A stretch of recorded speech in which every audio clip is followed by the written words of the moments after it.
Olá, meus caros amigos, de volta aí com o curso de Direito Civil, Resolução de Questões, FCC, né? E hoje a gente entra no módulo 4 para falar um pouquinho sobre a teoria geral do negócio jurídico. Então é um tema que cai com muita frequência em prova de concurso, talvez seja um tema um pouquinho mais difícil de ser entendido, de ser compreendido, mas não é nada que assuste, né? Inclusive, antes da gente entrar nas questões propriamente dita, eu gostaria de fazer um pequeno quadrinho só para a gente situar o que a gente vai estudar, quais são os próximos passos, enfim, né? Então aqui no quadro, olha só, a teoria geral do negócio jurídico vai começar na parte geral do Código Civil, no artigo 104, quando o legislador vai tratando dos requisitos de validade. Mas antes de entrar ainda no artigo 104 e falar dos requisitos de validade, eu quero colocar para vocês o seguinte, olha só. A gente começa estudando os chamados fatos jurídicos. Fatos jurídicos. E aí vejam vocês, olha, fato jurídico. Fato é qualquer acontecimento. Sei lá, o sol que brilha, diz o professor Caio Mário, né? A chuva que cai, etc. Enfim, assinar um contrato, enfim, tudo é fato. Agora, o fato jurídico é aquele acontecimento que, por sua vez, interessa para o direito. Então, ele vai repercutir nessa esfera, nessa órbita jurídica. E ele interessa para o direito porque ele vai trazer uma consequência. Vejam vocês, primeiro o fato, para ser considerado jurídico, a sociedade se interessa por aquele fato, né?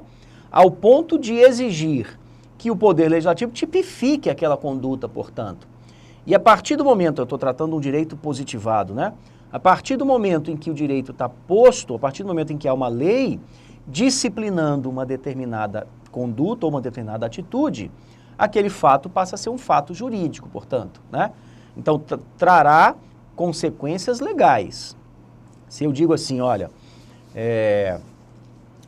sei lá, caminhar pelo parque. Bom, caminhar pelo parque não vai trazer nenhuma consequência jurídica nesse caso. Caminhar pelo parque é fato, portanto, né? Agora, caminhando que estava pelo parque, eu fui atropelado por um carro em alta velocidade. Vai trazer uma consequência jurídica agora, porque eu vou pedir uma indenização, isso na área civil, né? Sanção civil. E aí, vejam, se eu vou pedir uma indenização porque eu acho que eventualmente eu fui lesado, eu tenho que ir para o código, eu tenho que ir para a lei, afinal de contas a lei como fonte primária de todo o ordenamento, né, de todo o direito, eu teria que ir para o código, portanto, para dizer assim, olha, peraí, isso daqui é fato jurídico porque eu estou resguardado no artigo tal, por exemplo, eu vou pegar o direito objetivo para poder aplicar no meu caso concreto, né? E eu tenho um importante artigo, e esse a gente não pode esquecer, hein, pessoal, que é o artigo 186 do Código. É o artigo que vai criar toda a responsabilidade extracontratual ou aquiliana, aquela que não havia nenhuma relação jurídica entre as partes. Diz 186, aquele que por ação ou omissão voluntária, negligência ou imprudência, violar direito e causar dano a outrem, ainda que o dano seja exclusivamente moral, comete ato ilícito. Então, na hora que eu estou andando pelo parque, alguém, sei lá, em alta velocidade, me atropela, sobe a calçada e me atropela, essa pessoa, através de uma conduta, né, ação ou omissão voluntária, negligência ou imprudência, eu vou chamar isso de culpa em sentido amplo, mas essa pessoa, através de uma conduta, que pode ser ação ou omissão também, né, ele violou um direito e me causou dano, me causou prejuízo. Ainda que esse dano seja exclusivamente moral, essa pessoa praticou um ato ilícito, portanto. Então vejam, esse fato já não é um simples fato, passou a ser um fato jurídico. Porque se eu for lá para o 927, o legislador vai dizer, quem comete ato ilícito vai ficar obrigado a reparar o dano, portanto, né? Então eu tenho aí toda a minha construção jurídica para afirmar que eu estaria diante de um fato jurídico. Então, primeiro, fato é qualquer acontecimento. Fato jurídico é o acontecimento que, por sua vez, interessa para o direito, repercute na ordem jurídica, né? Esses fatos jurídicos, olha só, segundo a doutrina, eles podem ser da natureza, fatos da natureza, tá ok? Fatos da natureza, ou então, fatos humanos.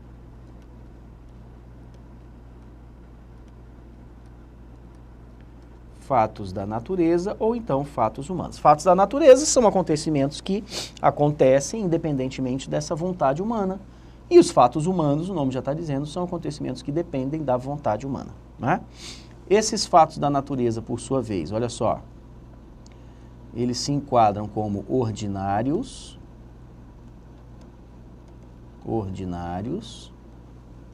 ou extraordinários, né? Ou extraordinários. Os ordinários seriam aqueles previsíveis, que eu estou esperando por eles, que não dependem da minha vontade, né? Por exemplo, eu vou adquirir personalidade com o nascimento com vida. E para nascer não se exige nada da declaração da vontade humana. Nascimento.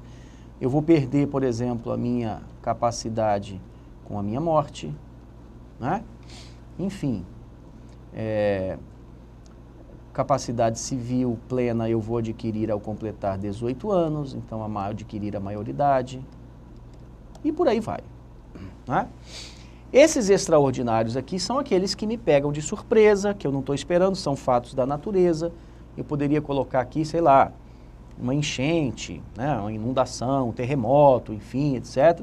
Só lembrando que, na maioria das vezes, os fatos extraordinários são caracterizados pelo fortuito. Estou colocando aqui fortuito gênero, tá certo? Caso fortuito ou força maior. Muito bem, olha só. Logicamente que a nossa disciplina, ela vai estar aqui dentro, olha só.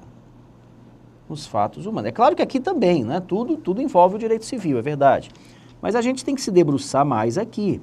E por que mais aqui? Porque aqui eu estou diante do estudo da interação entre as pessoas, né?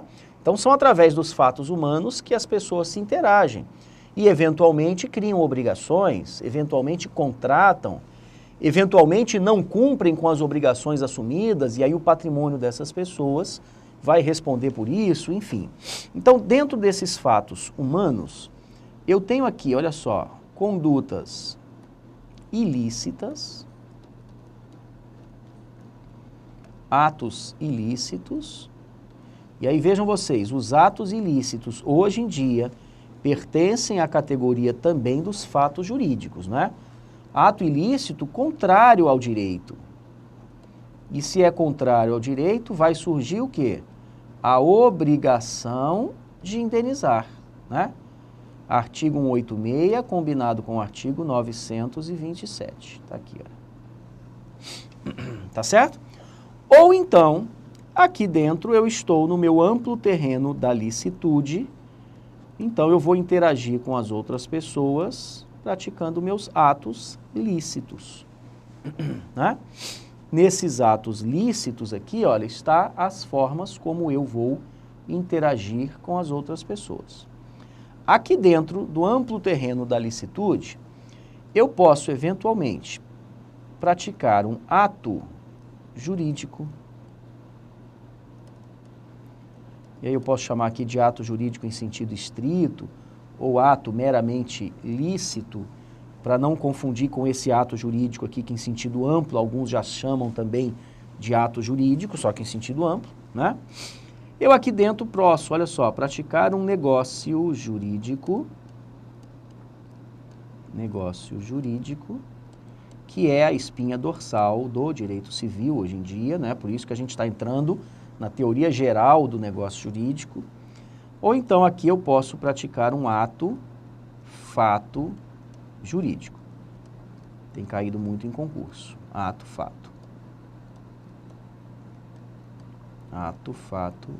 jurídico. Então tá aí, olha só.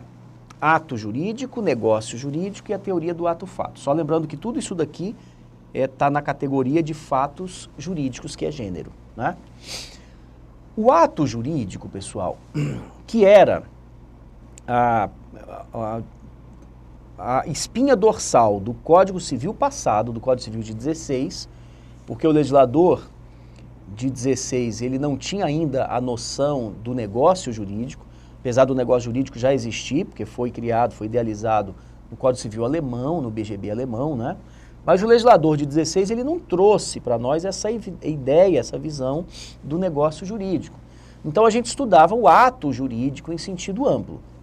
Tá, e o que seria esse ato jurídico agora em sentido estrito, ato meramente lícito? O ato jurídico, ele vai surgir com a declaração da vontade. Então, se eu estou no meu terreno da licitude, eu tenho autonomia da vontade, eu pratico ou não aquele ato. Mas ao praticar o ato, eu não posso disciplinar quais são as consequências do ato. Então, por exemplo, eu sou livre para praticar o ato, mas eu não sou livre para determinar quais são as consequências disso. Então, essas consequências do ato jurídico, elas estão previstas em lei. Por isso o legislador, pessoal, ele não dá muita atenção ao ato jurídico. Porque o ato jurídico, eu posso dizer que ele é pobre em detalhes. Na medida em que você é livre para praticar ou não o ato, mas as consequências estão disciplinadas na lei. Como, por exemplo, um reconhecimento voluntário de um filho que foi havido fora do casamento. Você é livre para reconhecer ou não aquela pessoa como sendo seu filho. Eu não estou falando reconhecimento forçado, judicial, né? Então você é livre, você vai no cartório, olha, eu reconheço que fulano é meu filho. Agora, depois que você reconhece fulano como seu filho, você não pode disciplinar as consequências.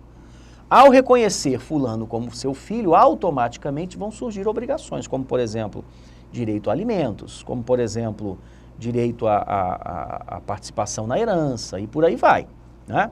Guarda, educação e por aí vai.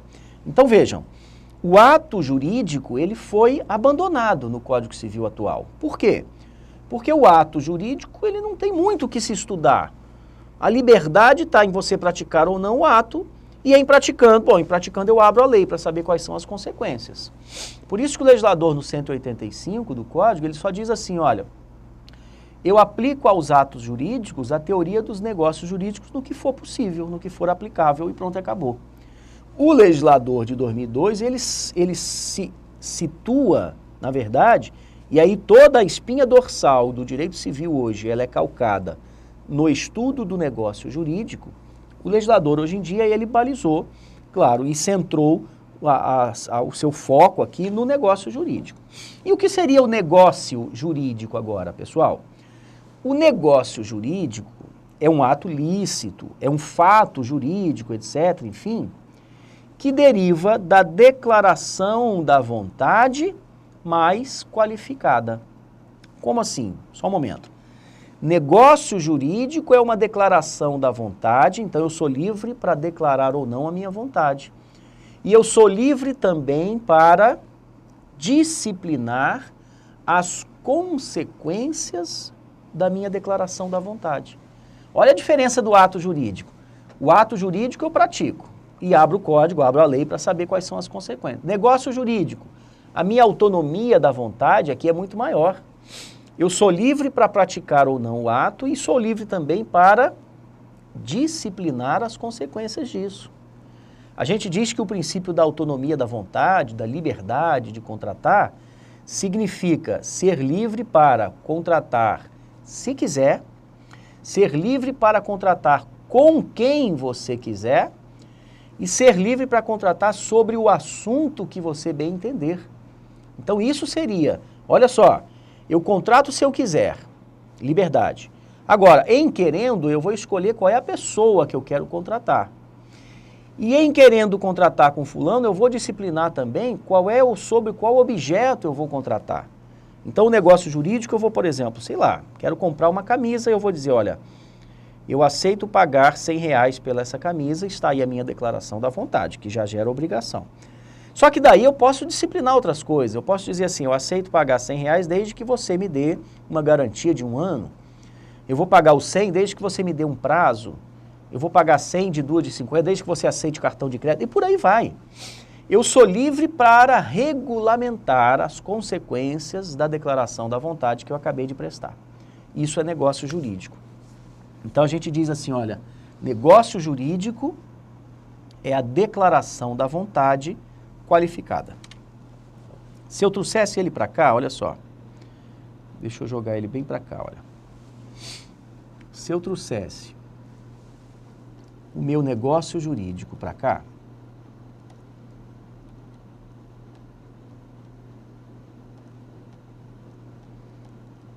a gente vai poder perceber que este negócio jurídico ele pode surgir só com uma vontade. Então, ele pode ser unilateral, ou ele pode surgir com, no mínimo, duas vontades. Então, eu vou botar aqui, olha, bilateral.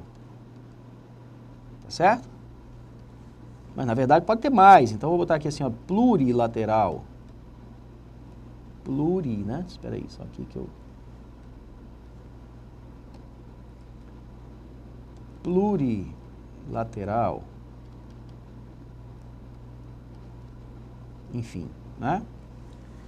Os negócios jurídicos que são unilaterais são aqueles que surgem só com uma vontade. E eu vou chamá-los, então, de declarações unilaterais. Declarações unilaterais da vontade. E por sua vez, olha só, os negócios jurídicos bilaterais, ou até mesmo os plurilaterais, eles são formados, então, pela união, pelo acordo de vontades. E esse acordo de vontades nada mais é do que um contrato. Os contratos são acordos de vontades com finalidade de adquirir, conservar, modificar ou extinguir direitos. Então, os negócios jurídicos bilaterais são contratos. Vejam vocês um contrato de compra e venda. Um quer comprar, mas isso não é suficiente para ter contrato. Para que haja contrato, esse aqui que quer comprar vai ter que se juntar com o outro que quer vender. Aí, se um quer comprar e o outro quer vender, e o objeto é o mesmo, e eles fazem um acordo em relação ao preço e em relação ao objeto, eu tenho um contrato de compra e venda, né? Então, vejam. Os negócios jurídicos podem ser unilaterais quando surgem com apenas uma vontade. Por exemplo, testamento só surge com uma vontade, né? Que mais? Promessa de recompensa. Se eu hoje chego aqui para vocês e falo assim, olha pessoal, eu prometo sortear um livro na próxima aula. Isso é uma declaração da vontade que só dependeu de mim. Não preciso de um acordo de vontades. Então, a promessa de um sorteio, a promessa de recompensa, enfim, é uma declaração unilateral da vontade. Agora, alguns negócios jurídicos precisam de, no mínimo, duas vontades, como, por exemplo, a compra e venda. Como, por exemplo, cuidado, a doação. Doação, eu tenho que ter a vontade do doador e a vontade do donatário. Como, por exemplo, a locação, como, por exemplo, o comodato, e por aí vai. Eu estou diante das espécies contratuais. Só lembrando que, olha só, tanto aqui, nas declarações unilaterais, quanto nos contratos, isso daqui vai ser fonte de uma obrigação civil, né? Então, nasce a obrigação de uma declaração unilateral da vontade? Claro. Se você declara, você é livre para declarar sua vontade. Se você declara a vontade, você está vinculado, obrigado a ela, né? De um contrato surgem obrigações, aqui é que surge mesmo. O contrato é a principal fonte do direito das obrigações, portanto. Tá certo? Muito bem, volta aqui para o primeiro quadro, olha só. Tá. Então, o ato jurídico, tá aqui, já entendi o que é. O negócio jurídico é a declaração qualificada da vontade, ou é a declaração da vontade com o intuito de adquirir, conservar, modificar ou extinguir direitos. E agora o ato-fato, vejam vocês. O ato-fato, ele representaria um negócio jurídico que, a rigor, não seria válido, porque ele não vai passar naquele crivo de validade dos negócios jurídicos. E agora eu vou misturar um pouquinho aqui, olha só. Nós, no começo do curso, estudamos a teoria das incapacidades. Os absolutamente incapazes, os relativamente incapazes. E eu disse a vocês que os negócios jurídicos, então um contrato feito por um absolutamente incapaz, se ele não é representado, é um contrato nulo. Um contrato feito por um relativamente incapaz, se ele não é assistido, perdão, é um contrato anulável. Tanto as nulidades quanto as anulabilidades, eu estou diante das invalidades do meu negócio jurídico. Então, e com base nisso, eu poderia dizer assim, olha, Joãozinho, com 10 anos de idade, comprou um bombom lá na padaria da esquina. Bombom de 50 centavos. O Joãozinho com 10 anos é absolutamente incapaz. Então ele não pode contratar sem estar representado. Então o contrato de compra e venda que ele fez é um contrato nulo, por força do artigo 166. Ele é absolutamente incapaz. Aí a teoria do ato-fato diz assim, olha, tá, mas qual é o motivo pelo qual você vai declarar a nulidade? É nulo o contrato. Mas acontece que essa nulidade ela nunca vai ser reconhecida. Então a teoria do ato-fato, ela vai analisar o negócio jurídico não com base na declaração da vontade, mas com base nas consequências. E aí eu vou analisar a consequência. O Joãozinho comprou um bombom de 50 centavos, etc., já comeu o bombom, enfim, ele não teve prejuízo algum, então não tem por que declarar a nulidade desse negócio jurídico, que a rigor, repito, seria nulo. Então a teoria do ato-fato, ela tenta justificar a validade ao analisar as consequências do negócio jurídico e não a sua causa. O professor Carlos Roberto Gonçalves, ele diz assim, uma pessoa que tem uma doença mental e não tem discernimento algum, ele é incapaz, portanto, né? Artigo 3º, inciso 2º. Só que essa pessoa pode cavar um buraco no seu quintal e encontrar um tesouro. E ele vai ficar dono, proprietário da metade do tesouro, porque a outra metade descoberta, né? Descoberta de tesouro, a outra metade vai ficar com o proprietário do terreno. Então aí ele questiona, olha só, esta pessoa que é um doente mental sem discernimento, ele vai adquirir propriedade, vejam vocês. Então eu não posso analisar a declaração da vontade, até porque ele não teve. Eu vou basear simplesmente nas consequências, eu estaria diante de um ato-fato jurídico, tá certo? Agora vejam, ato jurídico, eu já disse, ele foi meio que esquecido pela doutrina. Negócio jurídico é o cerne, né? É a espinha dorsal do Código. E o ato-fato é um conceito que é puramente doutrinário, tem caído bastante em concurso, mas não tem nada da lei falando sobre ato-fato. E aí, portanto, a gente fica com o negócio jurídico e aqui a gente passa a analisar, portanto, a teoria geral deste negócio jurídico. Só lembrando que negócio jurídico está na categoria dos fatos jurídicos, né? O que é negócio jurídico? Se for unilateral, são as declarações unilaterais. Se for bilateral, contrato. Uma vez perguntaram em prova assim, contrato é negócio jurídico? Aí a de baixo tinha assim, contrato é fato jurídico? As duas estavam corretas, não é? Contrato é negócio jurídico? Claro, é espécie de negócio jurídico. E contrato é fato jurídico? Também. Fato jurídico é gênero, né? Tudo aqui está dentro dos fatos jurídicos, que são acontecimentos que interessam para o direito. Muito bem, voltando aqui já para a gente passar para os nossos exercícios. Este negócio jurídico, portanto, vou botar ele aqui novamente, olha só. Este negócio jurídico pode ser estudado ou analisado com base nos pressupostos de existência.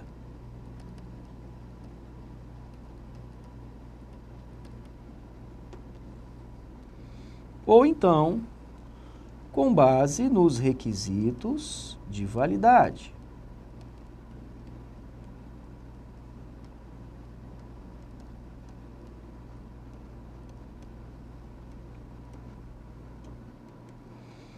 Ou por derradeiro, com base nos requisitos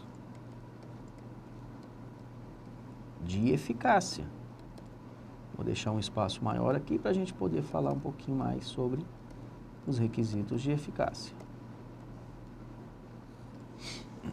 Tá certo? Vou fazer aqui até o final. Tá aí meu novo quadrinho. Vejam vocês. Os pressupostos de existência de um negócio jurídico são requisitos que antecedem a sua validade ou não. Quando eu estou diante dos requisitos de validade, eu estou analisando a possibilidade de um negócio jurídico ser nulo ou anulável. Mas para eu dizer que o negócio jurídico é nulo ou anulável, eu tenho então que pressupor que ele existe, né? Porque eu não posso analisar requisito de validade de algo que não existe. Então os pressupostos de existência, e o nome está dizendo, por isso eu gosto de chamar de pressuposto, ele na verdade antecede aos requisitos de validade. Tá, e o que eu poderia então destacar como pressuposto de existência? São aqueles requisitos que, se eu for retirar do negócio jurídico, ele não existe. Então, qual é o conceito de negócio jurídico? É a declaração da vontade qualificada. Tira a declaração da vontade, tem um negócio jurídico? Não, deixa de existir. Então, o primeiro pressuposto de existência é a própria declaração da vontade. Declaração da vontade. Se você retira a declaração da vontade de um negócio jurídico, você não tem mais um negócio jurídico, né? Se eu digo assim, olha, fulano de tal me pergunta se eu não gostaria de comprar o carro que ele tem e ele está pedindo 50 mil reais pelo seu carro. Eu não digo nada, nem que sim, nem que não. Simplesmente vou embora. Eu posso dizer que a compra e venda é nula nessa situação? Não, a compra e venda não existe. Por que a compra e venda não existe? Porque para existir o contrato eu tenho que ter um acordo de vontades. Teve acordo de vontades? Não. Então, consequência, não existe o contrato de compra e venda, né? Declaração da vontade é um pressuposto de existência. O segundo deles, finalidade negocial. Finalidade negocial. O negócio jurídico é uma declaração da vontade com uma finalidade, ou para adquirir, conservar, modificar ou extinguir direitos. Senão não é negócio jurídico também, né? Estou saindo aqui do estúdio, alguém me chama, professor, vamos almoçar junto? Eu falo, vamos, claro, etc. Houve um acordo de vontades? Houve, porque a gente acordou ali que a gente ia almoçar junto. Agora, isso é um contrato de alguma coisa? Isso é um negócio jurídico? Claro que não. Porque apesar de haver um acordo de vontades, não há uma finalidade negocial. Eu declarei a vontade, mas não no intuito de adquirir, conservar, modificar ou extinguir direitos, né? E por último, olha só, diz a doutrina que também é pressuposto de existência a idoneidade do objeto. Idoneidade do objeto, ou seja, o objeto pelo qual eu me debruço, ele deve ser idôneo para aquele fim. Hipoteca, eu disse a vocês que hipoteca é direito real de garantia para bens imóveis, salvo navios e aeronaves. Então eu não posso fazer hipoteca de carro. Por quê? Porque carro é bem imóvel. Então, o bem, o carro, ele não é idôneo, ou seja, ele não se presta para que eu faça contrato de hipoteca. Consequência, a hipoteca de um carro é um contrato inexistente, não é nulo, cuidado. É um contrato inexistente. Por quê? Porque é impossível você fazer um contrato de hipoteca se o bem não é imóvel, salvo navios e aeronaves. Tá certo? Aí, muito bem, olha só, depois que a gente passa dos pressupostos de existência e somente depois, a gente entra nos requisitos de validade do negócio jurídico lá do artigo 104. Pressuposto de existência. Professor Perazzo, pressuposto de existência tem no código? Não, porque o legislador, olha, se o negócio jurídico não existe, ele é um nada, e o legislador não ia ficar disciplinando o nada, né? Então ele só começa, e aí ele fala, quando ele entra nos fatos jurídicos, no artigo 104, ele já começa a falar dos requisitos de validade do negócio jurídico. O artigo 104 ele diz assim, olha, para que o negócio jurídico seja válido, inciso 1º, eu preciso de ter um agente capaz. E aqui engloba a teoria das incapacidades, então, né? Agente capaz. Se esse agente é absolutamente incapaz, o negócio jurídico é nulo. Se é relativamente incapaz, o negócio jurídico é anulável, né? Inciso 2º, o objeto lícito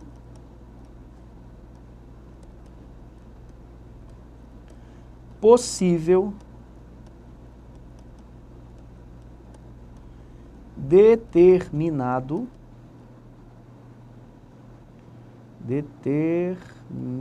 vou botar aqui embaixo, tá certo? Ou ao menos determinável.